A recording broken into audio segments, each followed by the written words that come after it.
They try very hard to distract us with garbage. People are living a life where they're working a job, they're being enslaved by the machines for their tasks, but their mind is distracted by garbage. When the woman's still sucking dick, the mortgage is paid, dinner's on time, it's kind of doop-de-doop-de-doo, little by little, do a little bit of work, do a little bit of relax. But the big events come from trauma. You're too poor to have an opinion, so you're too poor to think. Where they try very hard to distract us with garbage. Rihanna. I have nothing against Rihanna. Like, I don't know her. But when I see a concert and I see hundreds of thousands of peons standing amongst peons. What are they? Peons is the people who go to these concerts. Right. Peon means peasant.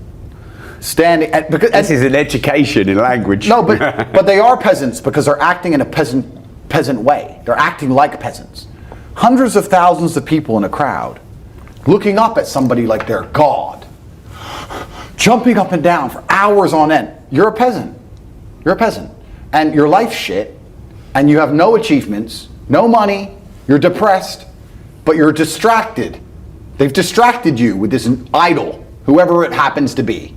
Put them there, and the peasant's like, yeah.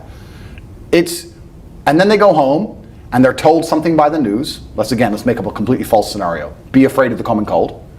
Okay, and then anyone who comes back and says, why are we afraid of the common cold? They delete their point of view. They shut them up to create a false reality. So people are living a life where they're working a job, they're being enslaved by the machines for their tasks, but their mind is distracted by garbage and only fed a fake story, and they're living inside of a computer-generated simulation. They're living inside of a world that is not real. They don't live in a real world. A lot of people live inside of the matrix completely, especially the people who dislike me. But anybody who is a fan of mine, I want those people to be as wealthy as possible because they agree with my mindset, and I want to equip my soldiers. I don't want everyone who agrees with me to be an unimportant brokey. I want the people who agree with me to be influential and rich, and I want them to be able to stand up and talk and fight for themselves. So this is the reason I teach people how to make money, because I know anybody who resonates with my message, the wealthier they get, the better the war is going to be for me. So I wouldn't consider it philanthropic. I have an agenda, but my agenda is to find anybody who agrees with me and give them as much money as possible. So that's the real world, which is launching on corporatetate.com, because that's stage one. You're asking how to escape. Stage one is you must make money. I've tried very hard to help people with no money, but there's just too many blocks in the way. You can't put that on social media. You can't afford a day off work. You can't afford your boss to get mad. You can't afford to get arrested. You can't get a lawyer. You can't fight. You can't fight. You need bullets in your gun. So stage one is to get rich. Then you have to get rich while preserving your soul. And that's a harder part, right? Because as you get rich, as you climb, there are many different hands trying to drag you in different directions. He says, looking at me over his glasses. You have women, gambling, drugs, degeneracy, hedonism. Isn't that why you have money? Well, this is it. And you can dabble, but you certainly don't want to lose your soul completely. Yeah. You have large business interests offering more money, more power to believe X, to say X. I can sit here and say now, I have never sold a scam to anybody. I don't sell crypto pump and dumps to anybody. I don't sell soft drinks full of sugar to anybody. I've been offered money by gambling companies. I said no. Only thing I teach is teach people how to make money, and I know it works because I do it all myself. Me and my professors teach what we already do to all become multimillionaires to people, and I've told the reason why. They've tried to get me to sell my soul to sell crap to the world endless times, and I've never done it. So you have these offers, right? When you're the most Googled man on the planet, do you have any idea how much they'll pay you to sell bollocks to people? Andrew, hey, here, this energy drink, say it's what you take to have high energy, and sell this shit full of sugar to children, and here's $100 million. No, I won't do it. I don't believe in it. I won't do it. So then you have to keep your moral fiber and stay principled, which is another battle. But if you manage to make money and stay true to your own moral fibers and principles and stay perspicacious, word of the day, keep paying attention to the world and actually keep your eyes open and look around, then you'll naturally escape the matrix. It's natural for the human mind, it's natural human evolution for us to spiritually escape the enslavement. because the enslavement is from man, but our enlightenment is from God. It is natural for us, if you get rich enough to say no to ideas that you understand are innately wrong, if you get rich enough to have a different opinion, if you pay a lot of attention and you resist all of the temptations of the devil, the only possible end state is to escape the matrix. It's an easy trajectory. Most people fall off because they're too broke to think. You're too poor to have an opinion, so you're too poor to think. The rest fall off because they get a little bit rich and they get snapped up. But anybody who doesn't fall for those two traps ends up where I am. And there are a lot of us. And where are you? I am in a stage of enlightenment outside of the matrix. I'm like Morpheus. I come in and out. I come back into the matrix. I come to YouTube. I talk to people whose minds are ready to be freed. I convince them to join the real world at CobraTake.com and begin their journey. And I take the free minds and we escape the matrix together. This is why for a long time on Twitter, I had an account called Morpheus. I was Morpheus because that's what I kept getting compared to. I come in and out trying to free the minds. And I hope I find Neo. I hope I find somebody who's even better at attacking the matrix than I am. All I'm trying to do is talk to the people who understand what I'm saying is right. When I say these things, there are going to be certain amounts of people who listen to this and think I'm crazy. He's crazy. And there's going to be people who listen to it and go, yes, finally. Finally I understand. Finally I know what to do. I've felt this for so long. I've looked around me and knew that this shouldn't be my life. I knew that they're lying to me. I didn't know what to do. Now he's told me what to do. Those are the ones I'm interested in. And they can join the real world. Inside of CobraTake.com, I'll see them there. Anybody who thinks I'm crazy, that's fine. I'm crazy. Don't worry about me. I'm a crazy misogynist. The news has never lied to anybody. Every war ever started, the reason the news told you, that's why it started. It's not like every single one's been a false flag since the beginning. Every single narrative that they've tried to purport upon you is not to control you. It's because they want you to know the truth because you're so important. Don't worry. So if the media is lying about me, they must be right. Why would they lie? Why would they try and convince people that the world's most influential man is somehow bad? It's not because, they're worried he has influence and might push the world in a good direction. Of course not. No, it's because he's such a bad guy. That's why he has no criminal record. No girls come forward saying I've done anything to anybody. No victims of any kind. And somehow I'm evil. And the people who believe this garbage are slave-minded. They're slave-minded. If any man's honest with himself, think about the biggest transformative stages in your life. Think about the times you got the most work done. It was a bad part of your life. You were heartbroken or, you lost a house or broke or whatever. That's when you did shit. When everything was fine, when the woman's still sucking dick, the mortgage is paid, dinner's on time, it's kind of doop-de-doop-de-doo, little by little, do a little bit of work, do a little bit of relax. But the big events come from trauma. This is it. So it's a cheat code. It's a cheat code to climb the mountain. So when I get a message from whoever and he goes, my wife left me, I'm devastated. I say, I understand. I completely understand how hard it can be to lose a woman that you've given your entire life to.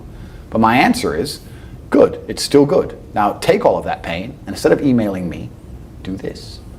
And then you're going to become the kind of person that women don't leave. I don't think that you should be ending human life. And it's interesting, right? Because there's a whole big argument about this in the States. But I don't think you should be ending human life if your primary concern is that, I'm too young, I need to experience more. Experience what? What, restaurants? How many restaurants do you have to go to? Yeah. How many times you got to go eat until you eventually realize you're going to eat shit? Yeah. I mean, I don't see what else there is worth doing. Okay. Well, what about in cases of rape? Yeah, I think just we'll put that one. Maybe you didn't. No, we can talk about that one. But every single time the abortion argument is brought up, this very specific case is brought up. Let's be honest. That's less than 0.1% of. But in those cases, if they're raped, would you accept an abortion? I think that if you're raped by somebody completely random on the street and Yeah. a rapist did this to you, then yeah, I think the idea of an abortion makes a lot more sense. Sure. But to say that abortion's okay because women sometimes get raped, that's a false. No. That's No, a we're false not saying in a narrative. specific case, you know? It's in a specific case, yeah. but I think if you're with a man and you're having sex with that man And and you consent to it, you yeah. get pregnant by that man, you should just accept the responsibilities like a fucking adult and have some life. And the thing is, as you grow older, if you don't have a bunch of children, your later years are filled with deaths as opposed to being filled with births and life I think if you don't have a family or you don't have children, as you get older, the twilight years of your life are just everybody you know slowly dying, and there's no new life injected. So I think it's very important to do, and maybe young people don't understand that in time. But all in all, I think there's nothing more worthwhile for people to do than have children. And if you can financially afford it, then that's what A lot of teens or young people or even adults, they're suffering from a lot of mental health issues. Okay. And what's your advice to them? The world is hyper competitive. If you're going to be a man who's going to sit and say, I'm just sad, you are always going to lose in competition to men like me. Yeah. And there has to be losers for there to be winners. I am tired of sympathy. Sympathy doesn't work for anybody. I'm not going to sit here and be sympathetic for people who say they're too sad to try hard and be their best. Guess what?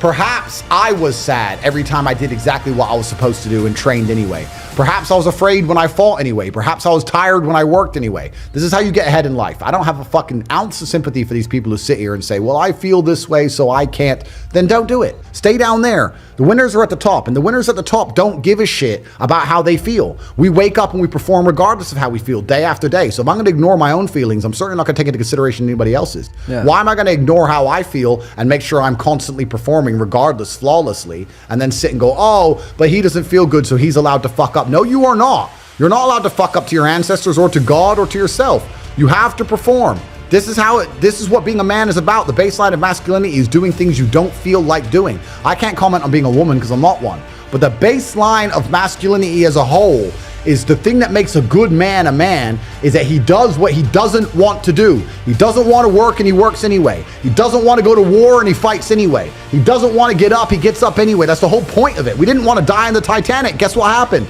We died in the Titanic. You can't sit there as a man and say you don't feel like it. You're not allowed to not feel like it. You're supposed to do it anyway, regardless. Yeah. So when a man sits there and says, oh, but you don't understand, I'm struggling with motivation. If you are struggling with the motivation to be a winner, then stay a fucking loser.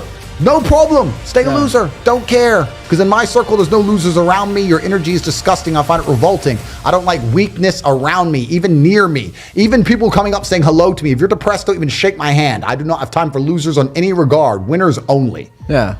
If you had to choose money or love. It's hard. It's impossible to It's impossible to choose. Like, there's too many nuances to the question. I can't choose. But I do think that love is extremely important. Humans are social animals. Yeah. And you do need love. They say money can't buy love, and that's true. But money can help facilitate love. Yeah. Let's keep that in mind. I've never had a period of loneliness, ever. Wow. I've never had even 3 days when I couldn't. Wow. Never, ever. So ever. You've never really been alone in your life? Well, no, I've never needed to be. So do you? I could be, and I'm saying I could take a week away and go by myself somewhere. I'm saying I've never had a period where I didn't have a girl who was in love with me ever. The goal of a son is to be a built-on, better version of his father, right? Yeah. So my goal as my father's successor is to be even more successful than he was, to be a better version of him. Yeah. I do my very best. I still think he was better than me in most regards, but in the one area I've surpassed him is clearly financially. But my father had a different mission, and he was focused on what he did, and he did a fantastic job of it. But yeah, he was not financially successful. I'm actually glad for that, because I'm glad I was raised completely poor, and I was raised broke poor. I wasn't raised, everyone goes, I was raised poor. No. I was raised completely broke. We were in a homeless hostel, and we changed country, and we were living with a bunch of Kosovan war refugees, and we had a really bad story. But that's been good for me. That was part of the life plan that God made for me. But yeah, my father was not financially successful. I am, and that's actually plaguing me a bit because I don't want my kids to be raised rich. So I have to find a solution for this. Wow, really, son? I'm so proud of you. It was just like, well, duh. It was always very much like that. Yeah, like, you're gonna make it. Hey, Dad, I'm the most Googled man in the world, and I've got hundreds of millions of dollars. Duh, you're Tate. Whatever. Like, it was, his expectations of me, but they weren't in an arrogant way. They were just so ridiculously high. It was just, well, obviously. So I don't think we talk much about the material successes of anything. My father would be happiest knowing that his bloodline is secure and that I exist, and my goal is to have 20 sons, and that's what he'd be happiest to know, and that he's done his job, and to know that I pay respect to him every chance I get, and I mention him as much as possible. And he did a fantastic job with me. The great thing about children is that if you do a good job with them, a truly exceptional job, they allow you to live forever. Because my father is discussed on the biggest podcast in the world repeatedly because of me. No, and I love that. Which is good. I'm such a fantastic person that they discuss my origin, which means my dad is discussed. So if I do a fantastic job with my son, I will be discussed on the biggest podcast of the future, and you get to stay alive forever. Yeah. So that's going to be the end goal, and I feel that I'm doing him justice and the ancestors justice and the last name justice. In fact, I know I am. Of course, he'd be exceptionally proud, and then he'd probably whoop me at chess, and then he'd go back to wherever he's chilling. So that would be it. That's beautiful. Okay, so the days of easy money are gone. I want to, like, even in the last 2 or 3 years, it was easy money mode. Every idiot you knew was making money. Every clown had made money on a pump. You know, a number of people who thought they were expert crypto traders in the last 3 years. It's so funny. I'm a great crypto trader. Everything went up. It all went up. What do you mean you're a great trader? You could have bought anything. You bought poo dick coin and made money. Of course you're a trader. Like that, all that shit's over, right? So all the easy money's gone. It's all cyclical. So all the amateurs are going to start suffering because now we're entering the realm of the professional, and making money is going to be harder than it's ever been. Yeah. All the free money's disappearing. You have to become very, very confident and competent. And that's one of the things about the last few years.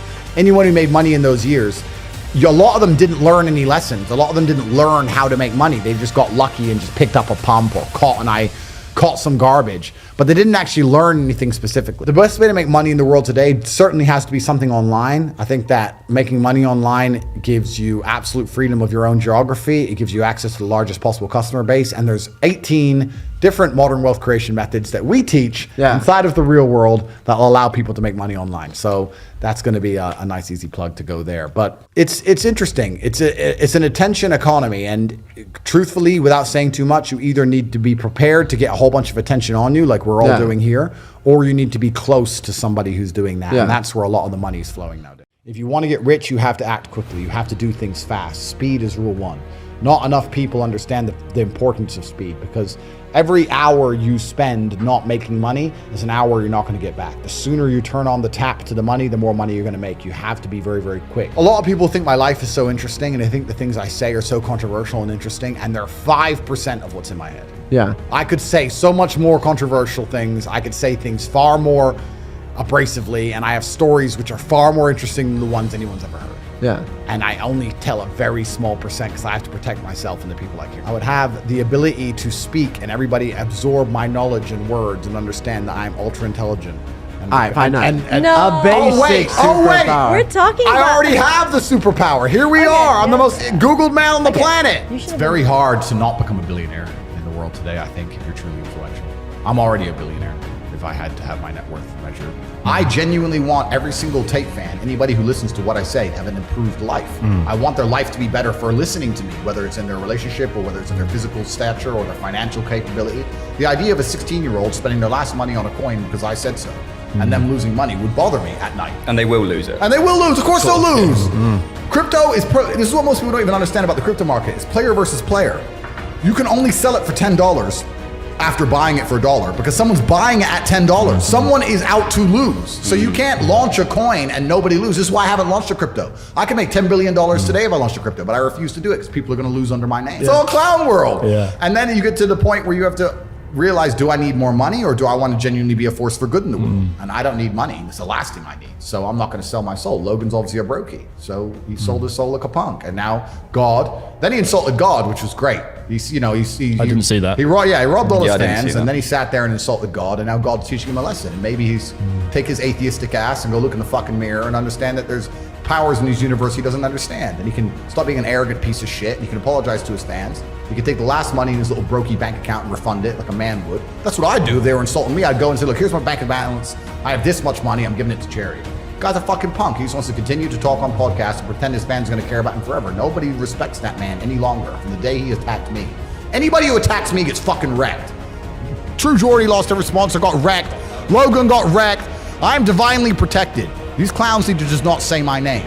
So yeah, because they're people without morals. And if you have no morality on a long enough time scale, God will teach you a lesson. They're fucking morally bankrupt individuals. They're just sitting there, anything they can to grab some money from the world, fucking their fans. All the world's money is moving to Dubai. Or at least setting up a second life in Dubai in the event of something going wrong in their host country where they can instantly bounce. And when I say all the world's money, I mean everywhere. All the Russians are going there. Chinese are starting to go there. Everyone I know in Europe with money has got a second home in Dubai. Everyone's setting up because It's designed in a way where you can go, you can spend a few weeks there, you can get your residency, you can become a resident. It's so easy to buy property. There's 0% taxes. They've got banking, which is all legit and the best banking in the world. They've got shopping, they've got everything. It's almost second nature to me. It's not a conscious thing. If I'm awake, I don't see why I wouldn't be doing something constructive.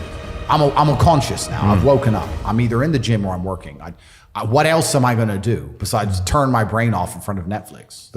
It's just all clown world to me. If I'm awake, it's work or training, and that's how I've always lived, and that's just how I'm going to live as long as I can. If I get to a point where I feel need to slow down, then I'll slow down. Well, it's interesting about watching content because watching content can be a double-edged sword. You can learn a bunch of things, and everyone at home here, I like to feel like they're getting value and they're learning things. But there's also the other edge of people who feel like if they just watch a bunch of shit and do nothing, that they're taking action. They feel better about themselves, but they're not actually taking action. Yep. You know, so you have to balance the two carefully. Ultimately, it's going to be action that shapes your world. Ultimately, you're going to have to do something. So if you're watching something, you should be very conscious of what it is. I mean, I've created my reality, absolutely. I've cut out all bullshit in my life. Like, I don't have TikTok installed on my phone, man.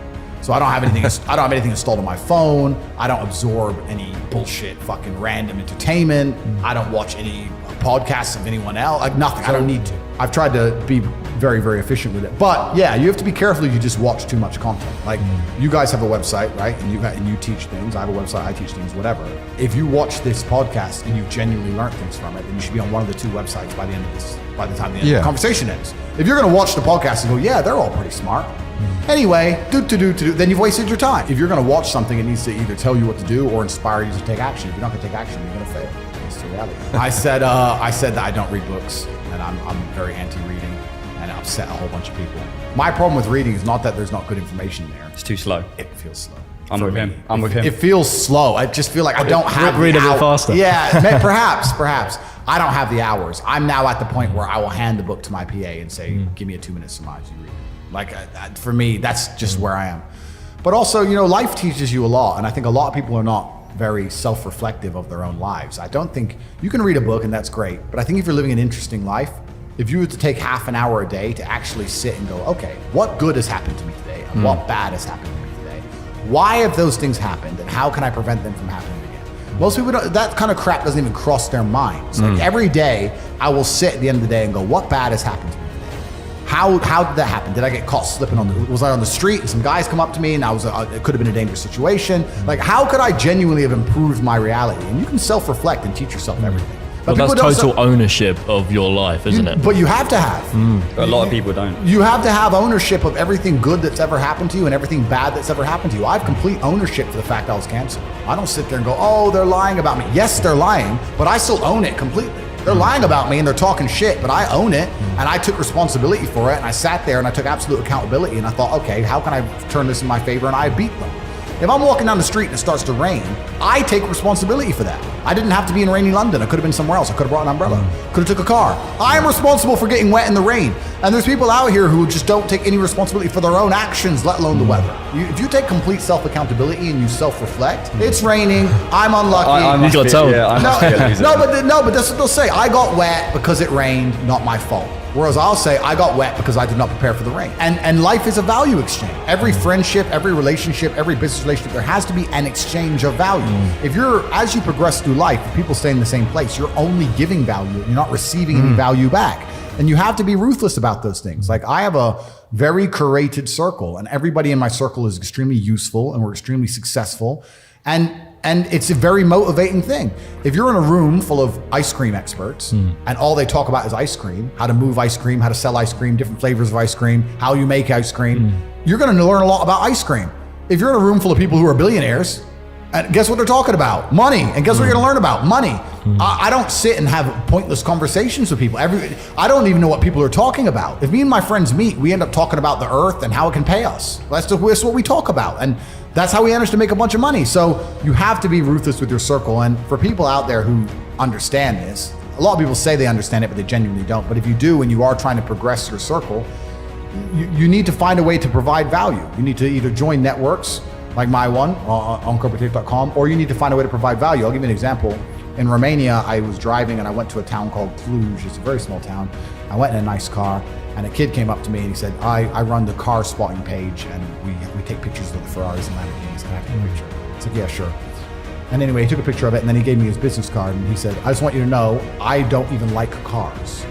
I just knew the best way for me to meet rich people is to take photos of nice cars. It's a great story. I was like, you're smart. Very smart. I hired him. I'm not surprised. He works for me. Yeah, he still works for me for this day. Yeah. He was smart enough to go, well, where's the money over there? Yeah. How do I get close to the money? Oh, they don't want to talk to me. But if I take cool photos of his car, he might want to talk to me. You have to find a way to provide value to people. Yeah. If you provide value and it's a value exchange, you'll do good. But yeah, I say this to people and they go, oh, but my friend, and we have a good time together. Well, if you're going to prioritize your friends by drinking and having fun, then you're going to have a bunch of fucking loser friends. That's your life and that's your life to live. It's fine. Don't complain when the NHS are on strike and you can't get seen and I'm in a private hospital in fucking Saudi. That's your problem. You have to just make your decisions in life and live true to them. But creating a circle is ultra important. And it's not just important financially, it's also important for your entire life and your mindset as a whole. Because it's amazing, especially amongst men, we never want to be the poorest person in the room. We never want to be the weakest person in the room. We never want to be, so if you're with a group of killers, you have now this massive expectation. It's almost like societal pressure and a positive force. If I go to my friends, I can't be the weakling. Most people are not smart enough. Most people are not intelligent enough. I don't work for the Matrix. I'm the opposite. I'm Morpheus. I'm here to free the minds. We're the free people who hack into the Matrix and fight against the agents and the machines. I think money is related to power, but in and of itself, it's not the only thing that makes somebody powerful. No. But just on the checks, and I'll answer that in more detail in a second, but on the checks and balances question, if the ocean doesn't reach a point of equal and opposite force, it will just engulf the entire planet, right? There has to be an equal and opposite force at some point. I'm not talking about freeing every single person from the Matrix. I'm talking about freeing enough people who are ready to understand how the world really works so that there's an equal and opposite force to the tirade of bullshit, the absolute clown world bullshit they're trying to push on all of us. If nobody stands up to it, we're gonna end up just fucking swallowing it all. Yeah. It's garbage. So you need to have an equal army on the other side. Those are my people. I don't work for the Matrix. I'm the opposite. I'm Morpheus. I'm here to free the minds. We're the free people who hack into the Matrix and fight against the agents and the machines. As for money being power, money is certainly related to power, but the true power of the world is influence. I am currently one of the most powerful people on the planet. I can influence millions and millions and millions of young people with my mouth alone by speaking. That's why they fear me. That's what my power is. I can sit here and say the sky is green, and if I say it enough, people will begin to believe it. That's power. Power is influence. And every single thing that's happening in the world today, whether it's a pitched battle in Ukraine and Russia, whether it's the garbage they put on the news, whether it's the video you watch on YouTube, all of it is done with the goal of exerting influence on your mind. They're trying to control what you think. They're trying to control why you think it, why you believe it. They're trying to convince you that they haven't even put propaganda into your mind. And it's all a battle for influence. That's all this has ever been. Yeah. It's all been a battle for influence. So me having mass influence is a threat to them because they can sit there and say, you need your 8th booster jab. Yeah. And I can say that's bullshit. And we have two armies, two battles of influence against each other. Most people are not smart enough. Most people are not intelligent enough to self-analyze and defrag their own brains and understand they're being programmed. Yeah. Most people do not have that level of intellect to sit there and say, every strongly held opinion that I have, where did it come from? Who told me it? And do they have my best interests at heart? You didn't like me, for example. No, it's fine. I actually find it's great for me to make points, so I'm glad you didn't like me. I don't like Andrew Tate. Why? Well, they told me not to like him. Who told me? Well, these people. Do they care about me? No. Most people don't get an opinion and break down where it even comes from. They just get an opinion and they defend it. And you'll see people arguing and fighting in the street over opinions they don't even know where they've come from in the first place. Most people are not intelligent enough for that. So everybody and everything you consume is going to influence you to a degree. The mass media machine is trying to influence everyone. I'm trying to influence everyone. Yeah. I'm right here trying to influence people. I'll sit here and say, I'm trying to influence people at home. I just like to think that those at home understand, yeah, Tate's influencing me, but he is living a life I want to live. He has better intentions. He has a purer heart than the mass media machine and the pedophiles of Balenciaga. But I also have to be very careful how I answer some of these questions because if I give too many details, might mess up the deal. Well, it destroys my power, right? So For the real world, when I was attacked by the mass matrix machine, they also attacked Hustles University, which was my online school that teaches people how to make money online. We have 18 modern wealth creation methods. We teach everything from the things you know about crypto, stocks, copywriting, etc., to some ideas people have never heard of. We grew exceptionally large. We had people who were making a lot of money inside the school. We had 150,000 students. So when they canceled me, they also tried to attack my business. They deleted the payment processing, deleted the banking, etc. So when we've relaunched as the real world, escape the matrix, come to the real world, the realworld.ai. It's now fully online, it's fully functioning. We have 161,000 people. We have completely built our own app, our own social media platform. It's not hosted anywhere else. It's not on Amazon servers. It's not on Google. I have my own bank, which has a payment processor included. So absolutely everything about the system is outside of the matrix. From the second you pay to the place you end up, where you're talking to people and taking lessons, none of it is controlled by matrix control platforms. It is absolutely the real world, which means I control it completely. I cannot be censored, and we teach people how to. I think I was making 25 pounds a day. So I'd start at 7 a.m. and I'd carry boxes until about 5 p.m. And when was the first time you actually made some money? I was kind of up and down. I was working in the fish market, but I was still fighting at the same time. I was training. Obviously, I was really young. Started to make a little bit of money fighting, but not much. And then I had different jobs. I sold television advertising and worked for an advertising company, etc. And I had my own business for a while trying to sell TV advertising, and I had a bunch of sales jobs back and forth, worked for car sales. I'd always been doing this and that, going from place to place. Unless it was a sales job, I never really took it that seriously because it was the unlimited commission that I found attractive. But outside of sales jobs, I just did my very best to do a little bit of work and just sit at my desk and ignore most of it. But I did a whole bunch of things. It's been an eclectic, long, interesting journey to end up where I am. So I heard somewhere you said at 27 you made your first million. Around 27, 28, yeah. I'd say by 30, I may have had maybe 10, which now to me seems ridiculously low, but at the time I was super proud of that. I'm now 36. If you Google my net worth, it comes up at 350 million, and that's certainly very low. Right now, what is your net worth? It's a lot more than what they say it is on Google at 350 million. I'm the most influential person on the planet. So 350 million is low. Let's talk about this, right? Because net worth in and of itself is bullshit. Because how do you quantify net worth? It's nearly impossible. It's a valuation, right? It's a valuation, and the valuations are all skewed. I am certainly worth more than $1 billion. I can tell you why. One, for the things I own, which I'm not going to say here on camera, right? Which is a bunch of it. Two, for the companies I have and the amount of money they generate. Once again, I won't say on camera because nobody would believe me even if I told them.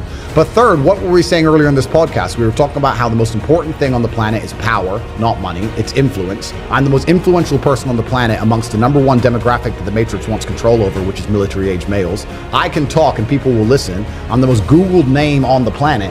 I could take a perfume and sell $1 billion of perfume in a month. If I wanted to sell my soul, which I've never done because I've never sold trash to anybody. I've never sold a crypto pump and dump like everybody else has. I've never sold any shit to nobody. Yeah. All I sell is my university because it's fantastic and I can stick by it and it has 5-star reviews all over Google. So I don't sell shit to anybody, but I could pump a crypto coin to billions of dollars. I could do anything for any brand. And the number of brands who have come to me trying to make me align with them, and I've said no because I don't truly believe in it. I'm the kind of person who can't be bought. You cannot buy my soul. If I don't truly believe, I won't sell it to anybody. I am 100% with the amount of influence I have. And how do you quantify influence from a net worth perspective? How do you take the most Googled man in the world who has the most influence on the planet? How do you put that into dollars? It's difficult. I love crypto, right? It's great. Bitcoin, ETH, go transact across country borders, blah, blah. It's fantastic. I've made some money on a pump. Everyone loves a pump. The problem with crypto is that it's player versus player. Yeah. A lot of people don't understand this about crypto. And it's actually very funny because when people launch these crypto coins, they get these Telegram groups and they get these communities. And you go into community and everyone in the community is like, yeah, we're all going to make it together. Da-da. And I look at these communities, I'm like, no, those are your competitors. Those people are who's going to buy it when you sell it for more than you bought it for. Yeah. Like, you're all against each other. So they try this community crap so the person at the top can just dump on them. The truth is about crypto is it's player versus player. If I buy a coin for $1, the only reason I can sell it for $10 is because someone else buys it for 10. Yeah. It can't go up forever. The guy who buys it at 10 is going to lose eventually. So if I launch a crypto coin, I have to understand that a percentage of the people who buy it, a percentage of my fans are going to lose money in my name. I don't like the idea of people losing money in my name. Now, I'm not saying I would never launch a coin. I'm not saying that. I'm just saying that this is my reservation on the whole thing, because I know if somebody joins my university and works hard, even if they only make $300 a month, for example, it only costs them $50 a month. So they make more money than they invest. Nobody can lose by associating with my brand. Yeah. This is why my brand's so powerful. Everybody who is a Tate fan and truly listens to my words is in better physical shape, better financial shape, better mental health they've ever been in their lives. Yeah. Becoming a Tate fan is a life hack to improving your life. You cannot possibly lose by listening to me in any regard. Yeah. Whereas with a crypto coin, some people will lose money. And I can't sleep at night knowing that my fans lose money. I don't want that. I'm not a scammer. I'm not one of these. I'm not Logan Paul. I don't sell crypto pump and dumps. I'm not a piece of shit. I want everybody who's associated with me to win and only win. So for that reason, I would be extremely hesitant about launching a crypto coin. And the day I do it, if I decide to do it, there's going to be a lot of checks and balances and absolute transparency to make sure that